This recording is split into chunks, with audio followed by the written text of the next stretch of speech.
Bonjour, Hector de chez comparateuragricole.com, responsable marché des céréales.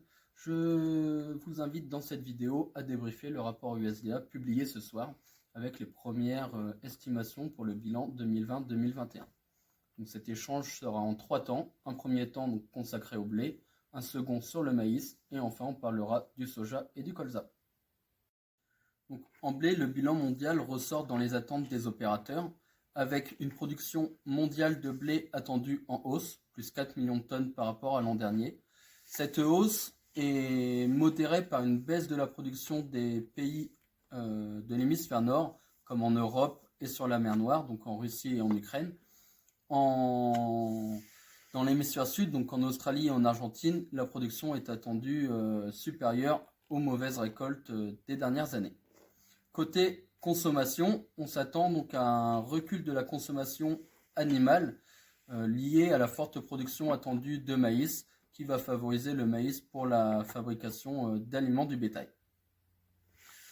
Au final, donc, on ressort quand même malheureusement avec une hausse des stocks, donc estimée à 15 millions de tonnes de plus pour la prochaine campagne, donc, qui ferait un volume de 310 millions de tonnes. Cependant, la Chine augmente ses stocks de 10 millions de tonnes, donc il faudra vérifier la véracité de ces informations. En maïs, on s'attend à une production record pour la campagne 2020, liée à une forte hausse des surfaces aux États-Unis, mais également en Europe. Donc, aux États-Unis, les analystes estiment une production à 406 millions de tonnes, donc soit une hausse de plus de 50 millions de tonnes par rapport à la campagne actuelle. En Europe, donc on a une projection à 68 millions de tonnes, soit plus de 2 millions de tonnes que cette année, principalement liée à la hausse des surfaces de maïs en France et dans les autres pays européens. Côté consommation, donc, comme je le disais dans l'analyse blé, la forte production donc, qui risque de peser sur les cours va inciter les opérateurs à utiliser du maïs dans la ration animale. Cependant, on observe quand même une hausse de 25 millions de tonnes du stock de report final mondial, donc qui va s'élever à 339 millions de tonnes contre 314 l'an dernier. En soja, la production mondiale est également attendue en hausse, donc dans les 3 principaux pays producteurs que sont les États-Unis, l'Argentine et le Brésil.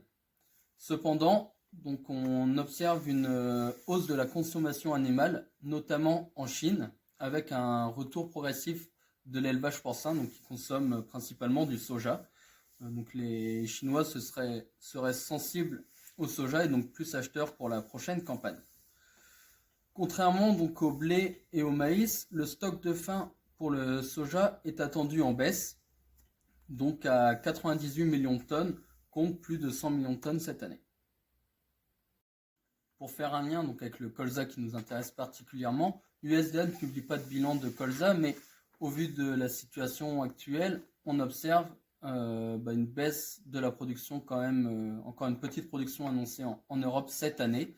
Cependant, il faut rester quand même relativement vigilant à la demande de la part des triturateurs qui est relativement faible au vu de la situation économique actuelle et du baril du pétrole relativement bas. C'est vrai que les huiles n'ont pas forcément la cote dans les biocarburants et c'est ce qui pénalise les cours du colza en ce moment.